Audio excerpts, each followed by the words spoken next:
ગુજરાત કિસાન કોંગ્રેસના ચેરમેન પાલ આંબલિયાએ કૃષિ મંત્રીને પત્ર લખ્યો અને બેલગામ બીજ માફિયાઓ પર કડક કાયદારૂપી લગામ નાખવાની માંગ કરી છે। પત્રમાં સરકાર સામે અનેક સવાલો કરવામાં આવ્યા, જેમ કે એડવાઇઝરી જાહેર કરવાથી બીજ માફિયાઓ પોતાની પ્રવૃત્તિ બંધ કરી દેશે। ગયા વર્ષે પણ એડવાઇઝરી જાહેર કરી હતી, પરિણામ શું મળ્યું?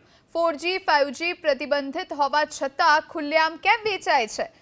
છેલ્લા 5 વર્ષમાં કેટલા નમૂના લીધા, કેટલા સેમ્પલ થયા, કેટલા નેગેટિવ આવ્યા, કેટલાને દંડિત કર્યા? છેલ્લા 30 વર્ષમાં મુખ્ય પાકનું એક બિયારણ ભાજપ સરકારે સંશોધિત કર્યું હોય તો તેનું નામ જાહેર કરવાની માંગ કરી। રાજ્યમાં નકલી બિયારણ ઉત્પાદન કરતા બીજ માફિયાઓ બેફામ થયા છે।